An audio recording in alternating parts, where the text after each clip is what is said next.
سب سے پہلے خدا نے ایک نبی کے لشکر کی بات کی تھی، وہ حضرت موسیٰ کا لشکر تھا۔ حضرت موسیٰ کے پاس ایک فوج تھی۔ جب حضرت موسیٰ جو ہے وہ فرعون کے مقابلے پہ آتے ہیں تو حضرت موسیٰ اپنے لشکر کو لے کے نکلتے ہیں۔ لشکر کو لے کے جب نکلتے ہیں تو لشکر جب دریا کے کنارے پہ پہنچتا ہے تو ایسا لشکر جو آیا نبی کے پیچھے تھا، لیکن جیسے ہی سامنے دریا کو دیکھا فوراً نبی پہ شک کر لیا، اور نبی پہ شک کر کے کہنے لگے حضرت موسیٰ سے، تو ہمیں کہاں لے آیا ہے؟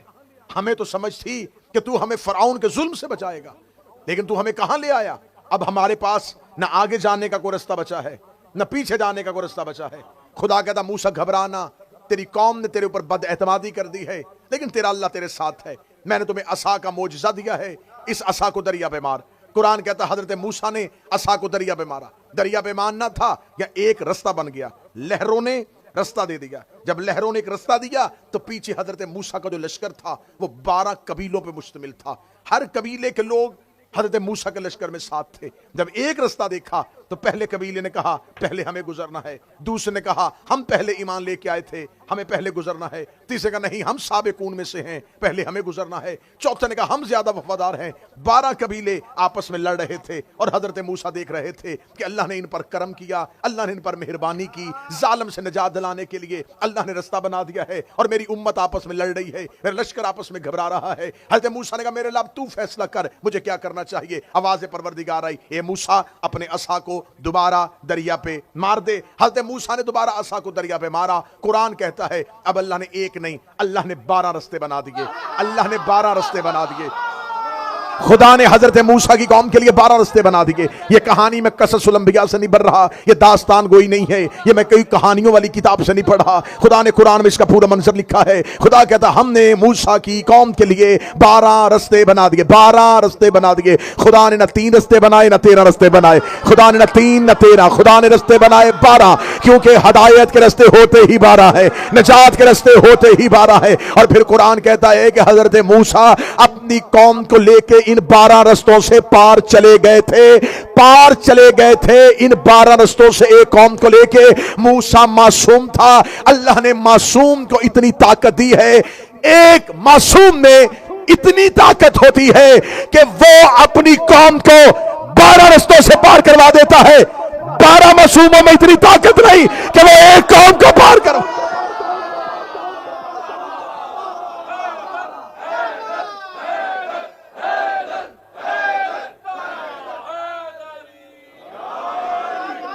ایک موسیٰ نے، ایک معصوم 12 رستوں سے لے کے پار چلا،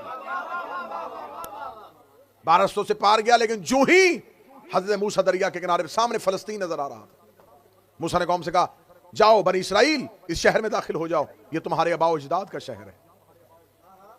جب حضرت موسیٰ نے انہیں فلسطین شہر میں داخل ہونے کے لیے کہا تو قوم عاجز آ گئی۔ قرآن کہتا انہوں نے کہا موسیٰ ہم تو اس شہر میں نہیں جائیں گے، کیونکہ یہاں تو جبارین رہتے ہیں، یہاں تو جابر لوگ رہتے ہیں، سرکش رہتے ہیں، بہت بلند قد اور جسم و جسامت کے مالک لوگ رہتے ہیں، ہمیں خوف ہے یہ ہمیں قتل کر دیں گے۔ موسیٰ کہہ رہا جاؤ، اور وہ نہیں جا رہے۔ اب دریا سے آئے تھے تو رستہ بننے کے بعد موسیٰ کا حکم تھا، لیکن وہ شہر میں داخل نہیں ہو رہے تھے، اور 40 سال شہر کے باہر بیٹھے رہے۔ خدا نے پوری کہانی بیان کر دی ہے، یہ تھا موسیٰ کا لشکر۔ اب اس پوری کہانی کو پڑھنے کے بعد کیسے کہا جائے گا کہ کأنہم بنیان مرصوصہ ہے؟ یہ کأنہم بنیان مرصوصہ نہیں ہو سکتا۔ خدا نے پھر دوسرا ایک لشکر بیان کیا۔ خدا نے کہا آؤ میں تمہیں ایک اور لشکر کی کہانی سناتا ہوں۔ یہ لشکر تھا شموئیل نبی کا، جو طالوت کی سرپرستی میں گیا تھا۔ طالوت مسلمانوں کا بادشاہ تھا، حضرت شموئیل ایک نبی تھے۔ ان کے دور میں جناب شموئیل بزرگ ہو گئے تھے، ضعیف ہو گئے تھے، اور جناب شموئیل نے کہا میرے اللہ مجھ میں اتنی طاقت اور ہمت نہیں ہے کہ میں لشکروں کی سپہ سالاری کروں، میری قوم میں سے کسی کو میری قوم کا سالار بنا دے، لشکر کا سردار بنا دے۔ قرآن میں پورا واقعہ شموئیل نبی کا ہے۔ خدا نے نہیں کہا کہ شموئیل اپنے صحابہ سے کہے اگر تو نہیں لڑ سکتا اور انہوں نے کسی کو اپنے لشکر کا سپہ سالار بنانا ہے تو تیرے صحابی مل کے کسی ایک کو بنا لے۔ خدا کہتا ہے میں قرآن سے پورا قرآن سے استدلال لوں گا. آج کی تقریر بڑی اہم ہونے والی ہے. استدلال قرآنیہ لیں گے اور پھر بتائیں گے کہ اصحاب کی اصل منزل کون سی ہے, تاکہ اتنے سالوں سے ہمارے دامن پہ لگا ہوا یہ سیاہ دھبا اب صاف ہو کہ اگر ہم صحابہ کو بھی مانتے ہیں تو ہمارے پاس معیار کیا ہے, ہمارے پاس صحابیت کا معیار کیا ہے. میرا مسلمان, تمہیں اللہ نے اتنی عقل دی ہے کہ تم فروٹ خریدنے کے لیے جاؤ تو چن لیتے ہو.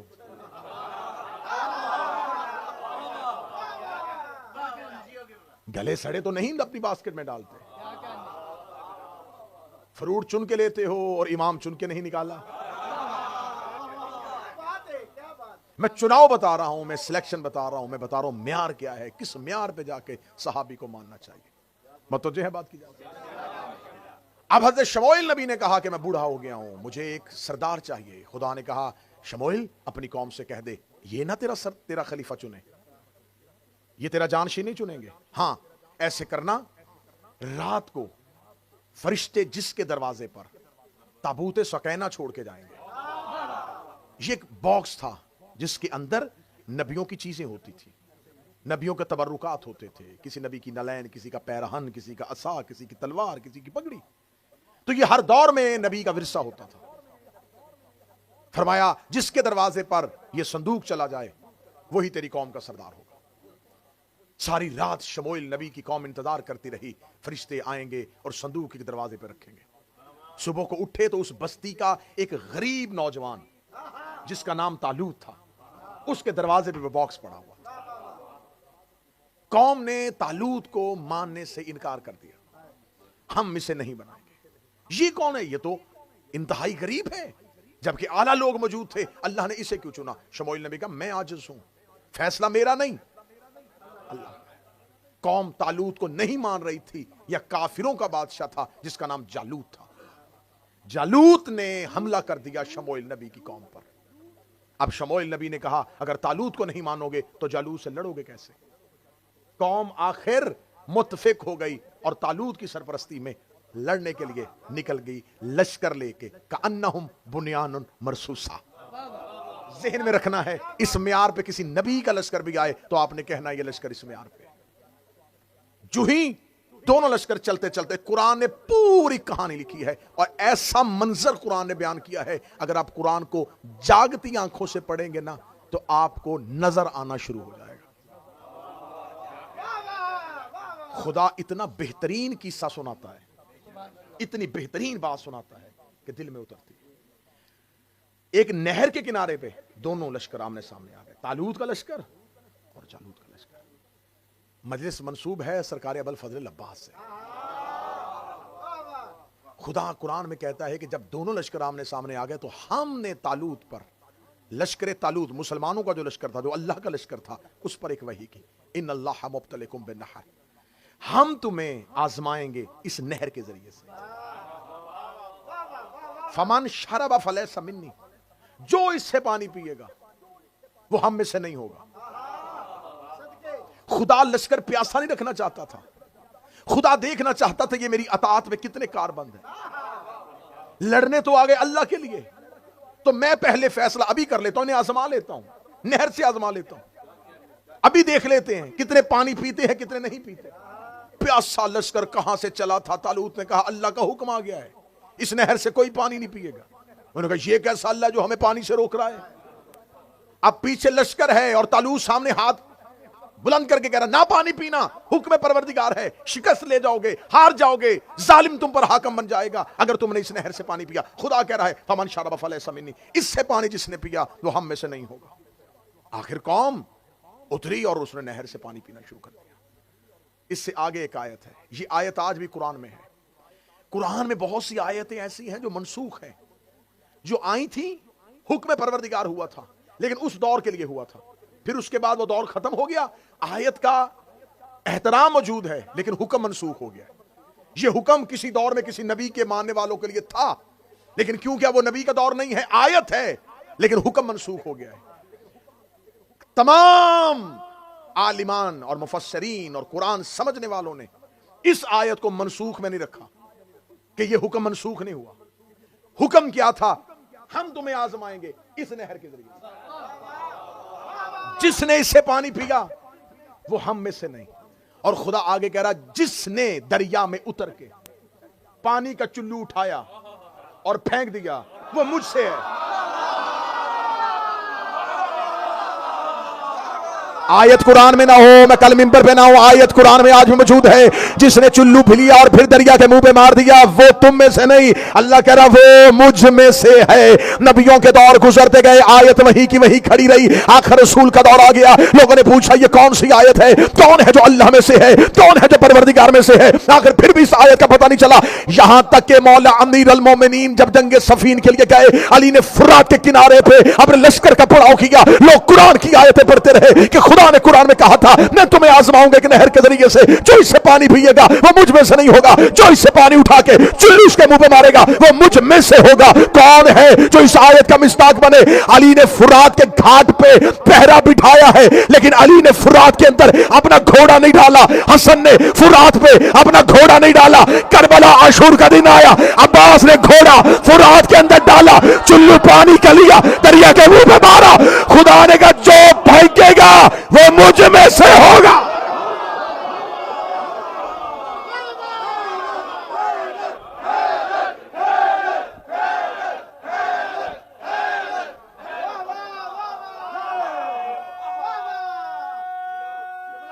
بسم اللہ.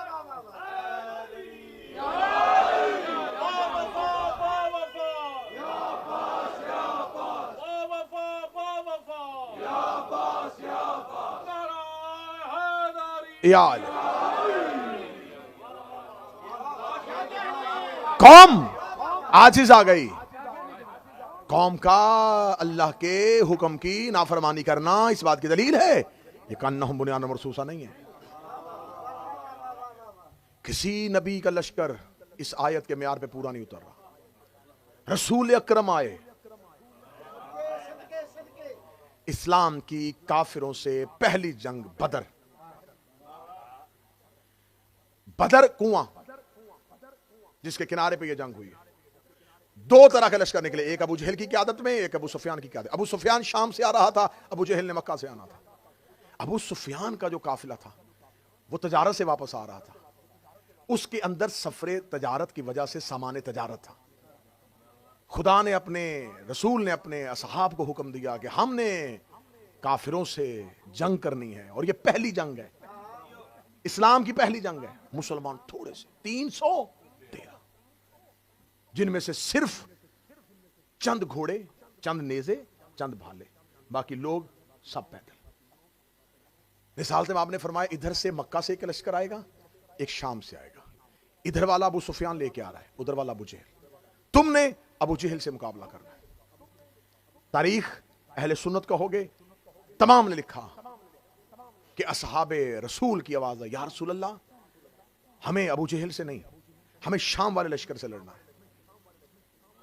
نبی جانتا تھا کہ ان کے دل میں کیا ہے, کیونکہ لشکر شام میں سفر تجارت کہ سامان تجارت ہے. تو اگر کیونکہ رسول کہہ چکے تھے کہ میں تمہیں بتا رہا ہوں کہ فتح ہماری ہے, ہم نے جیتنا ہے, اللہ نے حکم دے دیا ہے. یا رسول اللہ وہ بہت زیادہ ہے. فرمایا گھبرانا نہ, اللہ فرشتے بھیجے گا. تو ان کو تسلی ہوگی, ان کو لڑنا تو فرشتوں نہیں ہے نا, تو ہم نے تو صرف ریکوری کرنی ہے, تو ہم سامان لوٹیں گے. قرآن نے اس پورے واقعے کو لکھا. قرآن نے کہا انہوں نے رسول سے مجادلہ کیا, بحث کی نبی سے, پراپر نبی کے ساتھ اونچی آواز میں بولے. نبی کہہ رہے میں تمہیں کہہ رہا ہوں اس لشکر سے لڑو, نہیں یا رسول اللہ ہمیں اس سے لڑنا ہے. قرآن نے پورے واقعے کو لکھا, انہوں نے مجادلہ کیا میرے نبی سے, یہ اونچی آواز میں بولے. نبی دلیلیں دے رہا تھا اور یہ نبی کی دلیل نہیں مان رہے تھے. آخر کافروں کے لشکر کے ساتھ سامنا ہو گیا. اس جنگ میں سب سے زیادہ کفار کا جو نقصان کیا وہ اکیلے علی نے کیا.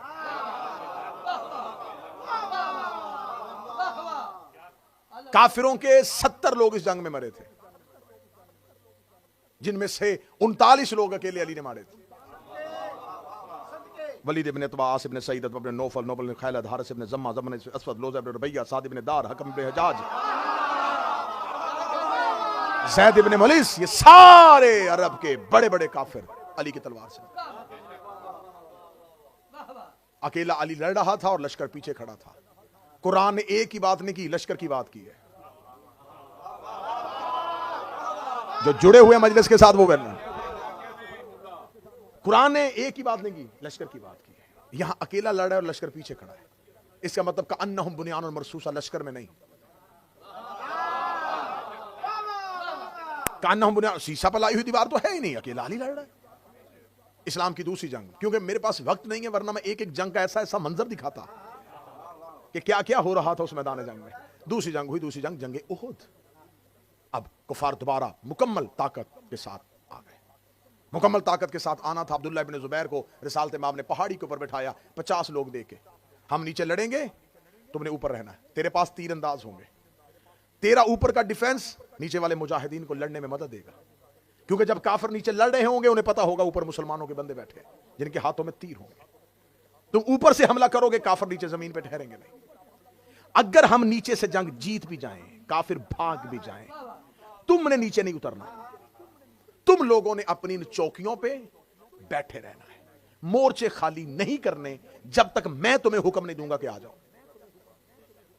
نیچے بڑی زبردست قسم کی جنگ ہوئی اور کافروں نے میدان چھوڑ دیا.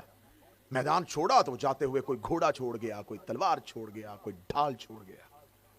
جو ہی میدان جنگ کا یہ منظر دیکھا تو اب جو زمینی جنگ لڑ رہے تھے وہ فوراً دیکھا کہ کافر بھاگ گئے ہیں. انہوں نے کسی کا گھوڑا، کسی کی تلوار، کسی کی ڈال یہ اٹھانا شروع کر دیا. وہ جو درے پہ بندے بیٹھے ہوئے تھے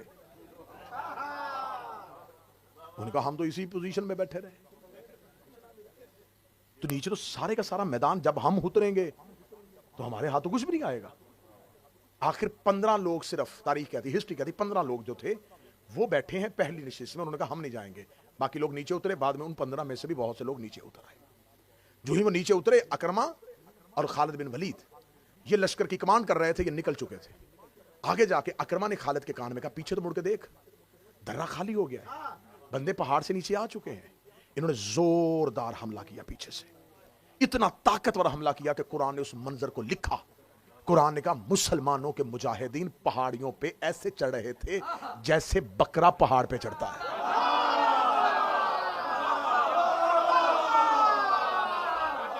اکیلے امیر المومنین اور امیر المومنین، مجھے جنگیں پڑھنا مقصد نہیں ہے، صرف کأنہم بنیان مرصوصہ ہے. اکیلے امیر المومنین نے پوری جرت کے ساتھ، پوری طاقت کے ساتھ، پوری جوان مردی کے ساتھ.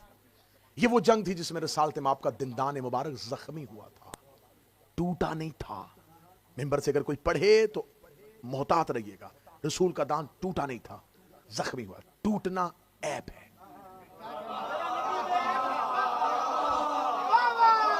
دانت ٹوٹ جاتا تو نقص آ جاتا، جس پہ نقص ہو وہ کامل نہیں ہوتا. دندان مبارک رسالت مآب زخمی ہوا، خون بہا. رسول نے اپنی آستین سے صاف کیا. زخمی رسول کو لڑتے ہوئے علی نے دیکھا. امیر المومنین پیچھے سے واپس آئے.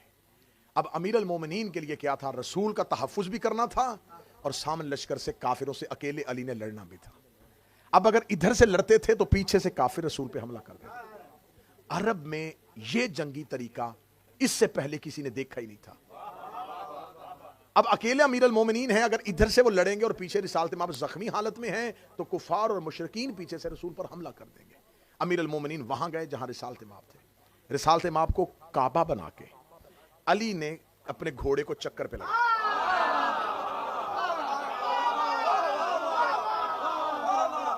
امیر المومنین رسالت مآب کو کعبہ بنا دیا اور اپنے گھوڑے کو چکر پہ لگا دیا. چکر پہ لگا کے علی نے چھوٹے چکر سے چکر شروع کیا ہے، بالکل نبی کے قریب سے تحفظ شروع کیا ہے. چکر پھیلتا اتنا وسیع کر لیا کہ میدان احد خالی ہو گیا. یہ وہ جنگ تھی جس میں امیر المومنین کی تلوار عرش سے آئی تھی. جنگ پڑھنا مقصد ہوتا تو یہاں پر بہترین جنگ کا منظر میں آپ کے سامنے بیان کر سکتا تھا. اب لشکر کہاں گیا تھا؟ قرآن کہتا بھاگ گیا تھا. لڑ علی رہا تھا. کأنہم بنیان مرصوصہ کی منزل. بدر احد ہو چکی. اسلام نے تیسری جنگ کی، خندق.